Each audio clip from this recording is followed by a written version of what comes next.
IT job కోసం try చేస్తున్నారా? Coding ట్యూటర్లో training తో పాటు stipend and 100% job guarantee. Welcome to Suman TV. నేను మీ సుమన్ టీవీ నాగ్. కోల్కతా ఇన్సిడెంట్కి సంబంధించి రోజుకు అప్డేట్ మనం మాట్లాడుకుంటూ ఉన్నాము. కానీ అక్కడ దేశం మొత్తం చర్చించుకునేలా జరుగుతున్నటువంటి కొన్ని విషయాలు చూస్తే మనకు డెఫినెట్గా అక్కడ ఏదో జరుగుతోంది, అందుకే ఎంతసేపు దీనికి సంబంధించినటువంటి వాటిలో త్వరితగతిన జస్టిస్ జరగడానికి కూడా అంటే ఒక మంచికి టైం పట్టేలా ఉంది అనుకునేటువంటి ఆలోచన అయితే డెఫినెట్గా వస్తుంది. అంటే ఇవాళకి కనుక మనం చూసుకుంటే 1 month దాటేసింది. దీనికి సంబంధించింది అయితే ఆల్మోస్ట్ ఒక 34 days అవుతుంది.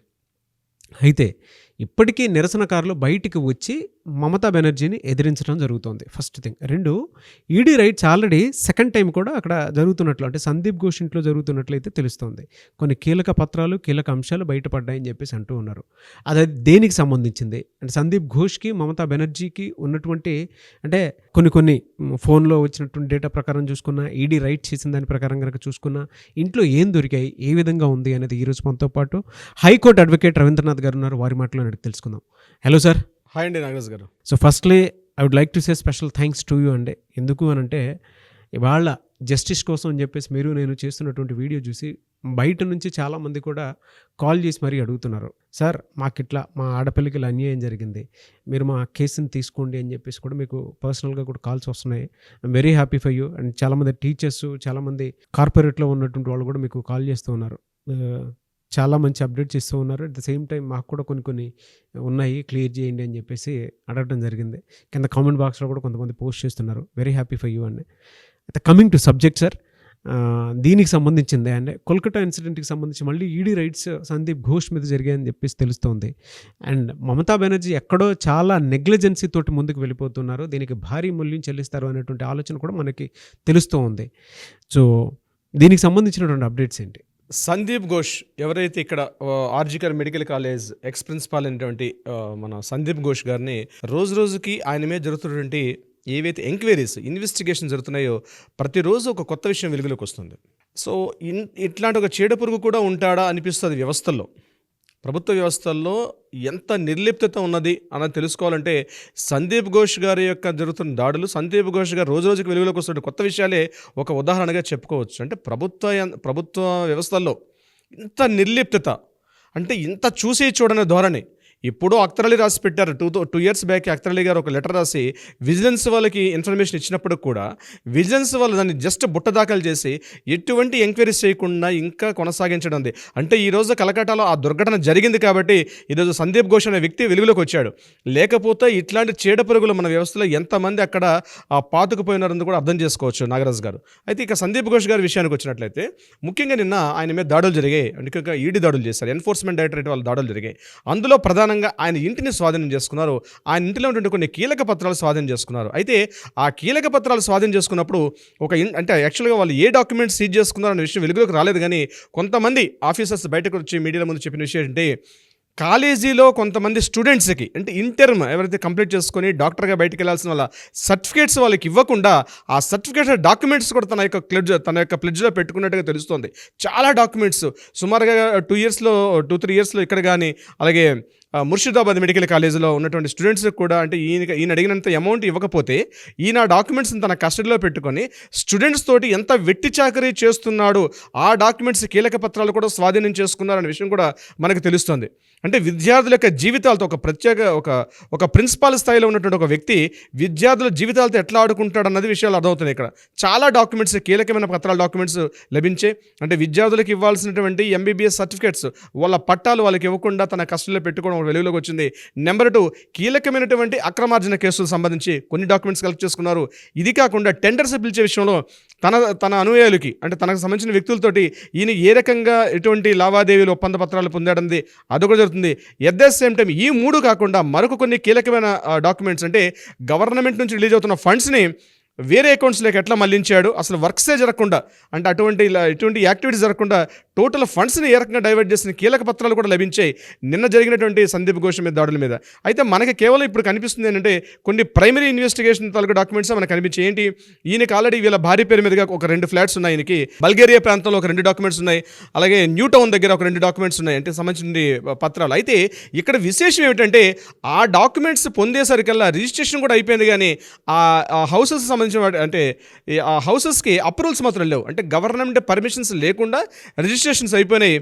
రిజిస్ట్రేషన్ అంటే పోస్ట్ అప్రూవల్స్ అంటారు వాటికి. అంటే డాక్యుమెంట్ రిజిస్ట్రేషన్ అయిపోయిన తర్వాత అప్రూవల్స్ ఇచ్చారు. ఇది ఒక పెద్ద విడ్డూరం. ఒక కన్స్ట్రక్షన్ చేయాలంటే ముందుగా అప్రూవల్స్ వెళ్తారు, టౌన్ ప్లానింగ్ ఆఫీసర్స్ అప్రూవల్ తీసుకున్నాక అప్పుడు కన్స్ట్రక్షన్ స్టార్ట్ చేస్తారు. కానీ ఈయన జరిగినటువంటి విషయం ఏంటంటే ఈయన ప్రాపర్టీస్ రిజిస్ట్రేషన్స్ అయిపోయినాయి, బిల్డింగ్లు కట్టేశారు, కట్టేసిన తర్వాత అప్రూవల్ తీసుకొచ్చేటువంటి విషయాలు డాక్యుమెంట్స్ అది విస్తుపోయే నిజాలు అన్నమాట. అసలు వాళ్ళే షాక్ తింటున్నారు ఇలాంటి వ్యక్తులు ఎలా ఉన్నారని చెప్పేసి. సో ఇది జరిగింది. ఈయన కాకుండా వీళ్ళ ఫాదర్ ఉన్నటువంటి ఇంటి మీద కూడా దాడి చేశారు. సత్యప్రకాష్ ఘోష్ గారని వీళ్ళ ఫాదరు, ఆయన ఇంటి మీద కూడా దాడి చేశారు. అక్కడ కూడా కొన్ని కీలకమైనటువంటి పత్రాలు లభించాయి ఈయనకి సంబంధించిన విషయాలు. అంటే వైఫ్ మీద చేశారు, బంధువుల మీద చేశారు. అదేవిధంగా ఈయన ఎవరెవరైతే అయితే లాలుచి పడ్డారో ఎటువంటి మెయిన్ కీలకమైన వ్యక్తులు మనం చెప్పుకున్నాం ఇంతకుముందు గడిచిన వీడియోలో కూడా, మరోసారి చెప్పే ప్రయత్నం చేస్తాను. ఒకటేంటంటే మన అఫ్సర్ అలీ ఖాన్ ఒక డాక్యుమెంట్ ఒక సంబంధించిన వ్యక్తి, అలాగే అవిక్ డే ఒక డాక్టరు, చాలామంది ఈయనకి సంబంధించిన ఈయనకి రిలేటెడ్గా ఇప్పటిదాకా మనకు అందిన ఇన్ఫర్మేషన్ ప్రకారం ఒక 16 మందిని పైన అరెస్ట్ చేశారు. వాళ్ళని కూడా కస్టడీలో తీసుకున్నారు. వాళ్ళ దగ్గర నుంచి కూడా ఇంటరాగేషన్ జరుగుతున్నాయి. అయితే సుప్రీంకోర్టు గైడ్లైన్స్ ప్రకారం ప్రతిదీ రివీల్ చేయకండి బయట అని చెప్పడంతో సిబిఐ ఆఫీసర్లు కూడా చాలా గుప్తంగా చేస్తున్నారు ఈ యొక్క ఎంక్వైరీస్. బట్ ఏదైనప్పటికీ కూడా ఇది టోటల్గా డీటెయిల్స్ బయటకు వస్తే మాత్రం ఒక అద్భుతంగా అంటే సంచలన రాజకీయ ప్రకంపనలకు నాందివచకం అయ్యే అవకాశం ఉంది. రాజకీయ ప్రకంపనలు కూడా వచ్చే అవకాశం ఉంది.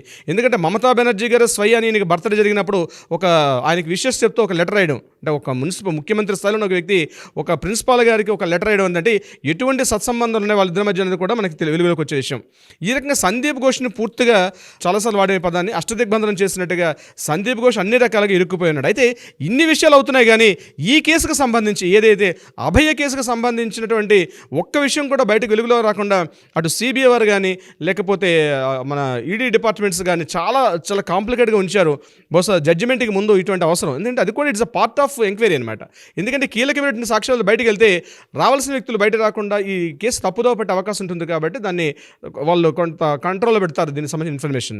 ఇది సందీప్ ఘోష్ విషయానికి వెళ్తే సంజయ్ రాయ్, నిన్న సంజయ్ రాయ్ మీద కూడా నిన్న ఎంక్వైరీ జరిగాయి. నిన్న కూడా ఆయనకి ఇంటరాగేషన్ జరిగింది మన సంజయ్ రాయ్ మీద. ఆయన కూడా నిన్న కోర్టుకు తీసుకొచ్చారు. మళ్ళీ బెయిల్ కవితా సర్కార్ గారు చాలా తీవ్రంగా ప్రయత్నం చేస్తున్నారు బెయిల్ ఇవ్వడం కోసం చెప్పి. కానీ అక్కడ ఆయనకి అంటే ఈ కేసులో బెయిల్ ఇవ్వడం చాలా కష్టం. మినిమం అయితే ఇప్పటిపట్లో ఆయనకు బెయిల్ వచ్చే అవకాశం లేదు. కానీ బెయిల్ కోసం చాలా తీవ్ర ప్రయత్నాలు చేస్తున్నారు కవితా సర్కార్ గారు. ఏ చిన్న లూప్ హోల్ అయినా సిబిఐ వాళ్ళకి కాస్త స్టెప్ తీసుకుంటే దాన్ని అడ్వాంటేజ్ తీసుకొని బెయిల్ కోసం ప్రయత్నం చేసే పనిలో ఇది యాక్చువల్గా చిన్నప్పుడు మనం దొంగ పోలీస్ ఆట అనుకునేవాళ్ళం. ఇది దొంగ పోలీస్ ఆట కాదు, పోలీసులకి డాక్టర్స్కి మధ్య ఒక దీనిగా నడుస్తున్నటువంటి సిచ్యువేషన్గా మనం చెప్పుకోవచ్చు. టామ్ అండ్ జెర్రీ ఆట నడుస్తుంది క్లియర్గా చెప్పాలంటే. కవితా సర్కార్ అయినా బెయిల్ ఎట్లా అడుగుతుంది సార్ అసలు? ఒక విమెన్ బీయింగ్ అ విమెన్ అంటే నేను మామూలుగా చెప్తున్నాను సార్, మీరు అడ్వకేట్ దాంట్లో ఉన్నారు కాబట్టి మామూలుగా చెప్తున్నాను. కానీ కేసు పూర్వపరాలు కూడా తెలిసి ఉంటాయి కదా. దేశం మొత్తం దీని గురించి చర్చించుకుంటున్నారు అని అంటే అది చిన్న విషయం కాదు కదా. ఒక్కొక్క దాంట్లో ఎక్కడికి వెళ్ళినా కూడా ప్రతి దాంట్లో ఒక మిస్లీడ్ కనిపిస్తుంది, ఒక లూప్ హోల్ కనిపిస్తుంది. ఈవెన్ అక్కడ ఉండేటువంటి గవర్నమెంట్ కూడా మిస్లీడ్ చేస్తున్నట్లు తప్పుదో పట్టిస్తున్నట్లయితే మనకు చాలా క్లియర్గా కనిపిస్తుంది. అంటే బయట నుంచి మనం చూసేటువంటి వాళ్ళకే ఇన్ని అంశాలు డీటెయిల్గా మనం స్టడీ చేసేటప్పుడే కనిపిస్తూ ఉంది. దీని వెనుక ఉండేటువంటి ఎజెండా ఏమని అనుకోవచ్చు మనం? మామూలుగా అడుగుతున్నాను. అంటే బీయింగ్ ఎన్ అడ్వకేట్గా న్యాయపరంగా కొన్ని అవకాశాలు ఉంటాయండి. దానికి సంబంధించి నేను రివీల్ చేయడం అంత కరెక్ట్ కాదు. తను ఎందుకు తీసుకున్నారంటే తన వ్యక్తిగత అభిప్రాయం అది. ఎందుకంటే ఆవిడ కూడా ఒక అడ్వకేట్ కాబట్టి. బట్ సామాన్య వ్యక్తిగా కోణంలో ఆలోచిస్తే మాత్రం ఆవిడ చేసింది తప్పు అని చాలామంది చెప్తారు. బట్ ఆవిడకు ఉన్నటువంటి పారామీటర్స్ ఆవిడకు ఉంటాయి, మనం క్లియర్గా చెప్పలేము దానికి సంబంధించి. ఇక ఎవిడెన్సెస్ గ్యాదరించడం, ఇన్వెస్టిగేషన్స్, ఇంటరాగేషన్స్ వీటికి సంబంధించినటువంటి ఇది. అందుకే ఇందాక మీకు మాట అన్నాను, టామ్ అండ్ జెర్రీ నడుస్తుందని చెప్పడానికి కారణం అదే. ఈ టామ్ అండ్ జెర్రీ మధ్య ఒక దాన్ని ఏమంటారంటే ఈ రింగ్ మాస్టర్గా ఇక్కడ న్యాయవాదులు పనిచేస్తున్నారు. అవును, ఒక రింగ్ మాస్టర్గా ఇక్కడ ఉన్నారు. టామ్ అండ్ జెర్రీ గారు సర్కస్లో ఆటలు నడుస్తుంది ఇక్కడ. బట్ ఏం జరుగుతుంది, ఎట్లా వెళ్తుంది, ఇది ఎట్నుంచి దారి తీస్తుంది అనే విషయం అన్నది మనకి తొందరలోనే జడ్జిమెంట్ వస్తే మాత్రం అందరం కూడా ఊపిరి పీల్చుకుంటాం, సత్వర న్యాయం జరగాలని కోరుకుంటాం. ఎస్. ఇకపోతే నిరసనకారుల విషయానికి వచ్చినట్లయితే నిజంగా భారతదేశంలో స్వాతంత్రోద్యమం టైంలో ముఖ్యంగా బెంగాలీస్ చేసినటువంటి స్వాతంత్ర పోరాటం ఎవరు కూడా మర్చిపోలేం చరిత్రలో. మరలా అటువంటి పోరాటం ఒక అత్యాచార బాధితురాల మీద, ముఖ్యంగా మహిళల యొక్క హక్కులకు సంబంధించి ఆ రాష్ట్రంలో జరుగుతున్నటువంటి బ్యూరోక్రాట్స్ ఎట్లా పాతుకుపోయి ఎంత అనైతికంగా పనిచేస్తున్నారు అనే విషయం మీద ఈరోజు అక్కడ డాక్టర్లు చేస్తున్న నిరసనకారులు ఏదైతే నిరసన తెలుపుతున్నారో 34 రోజులుగా వాళ్ళు చేస్తున్న నిరసనలు ప్రభుత్వానికి ఒక 3 రోజుల నుంచి పట్టినట్టుంది. మమతా బెనర్జీ గారు ఇన్వైట్ చేశారు వాళ్ళకి, రండి చర్చలు చేసుకుందామని చెప్పారు. ఆ చర్చల్లో కూడా కొన్ని కండిషన్స్ పెట్టారు. కేవలం 10 మంది మాత్రమే రావాలి, అంతకుమించి ఎక్కువ వస్తే మేము చర్చలు చేయమని చెప్పడం జరిగింది. దీని మీద నిరసనకారులు ఏమన్నారంటే, మేము సుమారుగా 25 నుంచి 30 మంది మేము వస్తాం, ఎందుకంటే మా ఒక్క డిపార్ట్మెంట్ కాదు, చాలామంది సెగ్మెంట్స్ ఉన్నాయి ఇక్కడ, హెల్త్ వర్కర్స్తో పాటు ఫార్మసిస్టులు చాలామంది ఉన్నారు ఇందులో. సో అందరికీ రిప్రజెంటేషన్ కావాలి కాబట్టి వీరందరినీ కూడా మేము మమ్మల్ని ఇన్వైట్ చేయండి అని చెప్పి ఒక ఈమెయిల్ తోటి ఒక వారం నడిచింది ఇద్దరి మధ్య, ప్రభుత్వానికి ఈ నిరసనకారులకి మధ్య.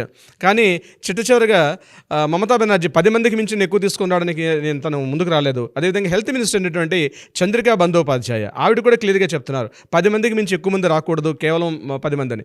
వీళ్ళు మాత్రం 30 మెంబర్స్ ఉన్నారు. ఇదిలా జరుగుతుండగా మరొక ఇంట్రెస్టింగ్ కీ పాయింట్ ఏం జరిగిందంటే, వీళ్ళేమన్నారు నిరసనకారులు, మీకు మాకు అంటే ప్రభుత్వానికి అంటే నిరసనకారుల యొక్క నాయకులకి మధ్య జరిగినటువంటి ఏదైతే డిస్కషన్ ఉంటుందో అది బిగ్ స్క్రీన్ పెట్టి పబ్లిక్లో చూపించండి, లైవ్ టెలికాస్ట్ చూపించండి, మీడియాని ఇన్వైట్ చేయండి, మీడియా ముందు మాట్లాడదాం. మాకంటూ ప్రత్యేకంగా ఇండివిజువల్ ఇక్కడ కోరికలు ఏమీ లేవు, మేము సొసైటీ కోసం మాట్లాడుతున్నాం కాబట్టి, సొసైటీ పరంగా మా యొక్క డిమాండ్స్ ఉన్నాయి కాబట్టి మీరు మీడియా ముందుకు రండి అంటే, మనం ఎక్కడైతే మీ ఆఫీసులోనే కావచ్చు, ముఖ్యమంత్రి ఆఫీసులో అయినప్పుడు కూడా మీడియాని ఇన్వాల్వ్ చేయండి, లేకపోతే అదర్వైజ్ అట్లీస్ట్ ఒక లైవ్ టెలికాస్ట్ మీకు మాకు జరుగుతున్నటువంటి దీన్ని ఒక లైవ్ టెలికాస్ట్ చేయండి అని చెప్పి నిరసనకారులు కోరితే దాన్ని నిర్బంధంగా తిరస్కరించారు మమతా బెనర్జీ గారు. ఈ విషయం మనం ఫస్ట్ అడిగామండి, మనం ఫస్ట్ సెకండ్ ఎపిసోడ్లో ఈ డిస్కషన్ జరిగింది మన మధ్య. ఎందుకంటే ఒక నిరసనకారులు ఇంత నిరసన తెలుపుతునేటప్పుడు వాళ్ళకి మమతా బెనర్జీకి మధ్య అంటే గవర్నమెంట్కి మధ్య చర్చల్ని ఎందుకు, ప్రజాస్వామ్య ప్రభుత్వం కదా, ట్రాన్స్పరెంట్ ఉండాలి కదా, సో డెఫినెట్గా లైవ్ టెలికాస్ట్ చేయడం తప్పేంటి అని మనం ఒకసారి ఒక 2-3 వీడియోలో మాట్లాడడం జరిగింది. ఈరోజు అదే జరుగుతుంది. ఈరోజు అంటే మనం ముందే ప్రిడిక్ట్ చేయగలిగాం, మనం ముందే ప్రిడిక్ట్ చేయగలం ఈ విషయం.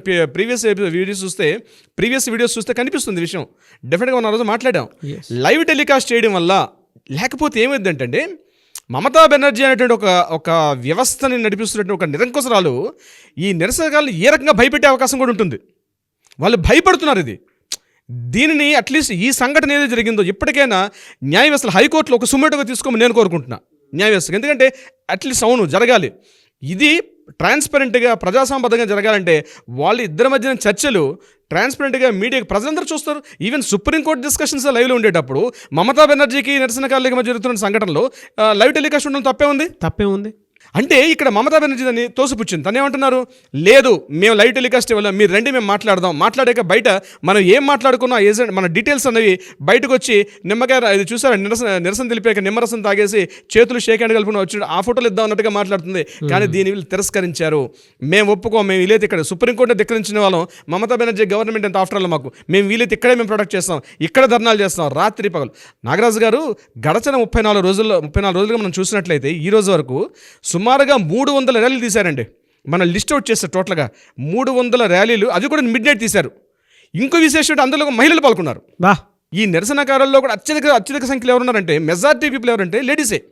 మహిళలు తమ హక్కుల కోసం ముఖ్యంగా వాళ్ళు 5 డిమాండ్స్ పెట్టారు. ఒకటి సిపి రాజీనామా చేయాలి, హెల్త్ వర్కర్ సంబంధించినట్టు మేమైతే ఎక్కడైతే జాబ్ చేస్తున్నామో మాకు ఒక సేఫ్టీ ప్లేసెస్ కావాలి, ఇమీడియట్గా ఎవరైతే ఎక్యూజ్డ్ ఉన్నారో ఆ ఎక్యూజ్డ్కి మీద ఉరిశిక్ష పడాలి, నిందితురాలకు ఎవరైతే విక్టిమ్ ఉన్నారో ఆ విక్టిమ్కి బాధితురాలకి న్యాయం చేయాలి. ఇట్లా ఒక 5 డిమాండ్స్ వాళ్ళు పెట్టుకుని ముందు దిగారు. ఇవి ఏవి కూడా వాళ్ళ సొంతాన్ని చేయలేదుగా, వాళ్ళ స్వలాభాన్ని చేయట్లేదుగా. అయినప్పుడు కూడా మమతా బెనర్జీ ఈ రోజు కూడా మెట్టు దిగట్లా. చూద్దాం ఎంతకాలం ఎలా ఉంటారో, ఆవిడ దిగకుండా ఎన్ని రోజులు ఉంటారో, will wait and see. But ఏదేమైనా we want justice, we demand justice అండి, there is no doubt about in that.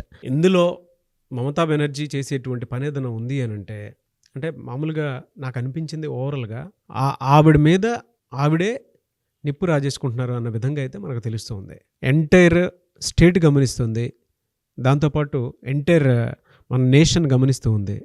Politicians, students, ప్రొటెస్ట్లు, and దాంతోపాటు సోషల్ మీడియా, అండ్ దాంతోపాటు మీడియా, దాంతోపాటు అంటే ఒక ఆడపిల్లకి న్యాయం జరగడం కోసం, అది కూడా మన ఇంట్లో మనుషులకి ఏ విధంగా అయితే అన్యాయం జరుగుతుందో దాని న్యాయం కోసం ఏ విధంగా అయితే ఫైట్ చేస్తామో అలానే వెళ్తున్నటువంటి ఈ ప్రాసెస్లో ఒక్కొక్క బీయింగ్ అ విమెన్, తను విమెన్గా ఉండి కూడా ఇప్పటికీ కూడా తను ప్రవర్తించేటువంటి తీరు కానీ, ఎందుకంటే నాకే అన్యాయం జరిగింది అని ఫీల్ అయ్యి ముందుకు వచ్చి తను చేయాల్సినటువంటి న్యాయం అది చేయాల్సినటువంటి, being a home minister, being a health minister, being a CM, అన్ని రకాలుగా కూడా చూసుకున్నా కూడా అంటే ప్రజలు గమనిస్తూ ఉన్నారండి. దీనికి సంబంధించింది అయితే చూడండి అక్కడ ఎంత దౌర్జన్యమైనటువంటి పరిపాలన జరుగుతుందని చెప్పడానికి ఇంతకంటే నిదర్శనం ఇంకొకటి ఉండకపోవచ్చేమో. అవునండి, ఎస్. చూద్దాం దీనికి సంబంధించి ఏ విధంగా అప్డేట్స్ మరి కొద్దిసేపట్లో వస్తాయి కదా, అది కూడా ఒకసారి డిస్కస్ చేద్దాం. Thank you so much Ravindranath గారు. Thank you so much Nagaraj గారు.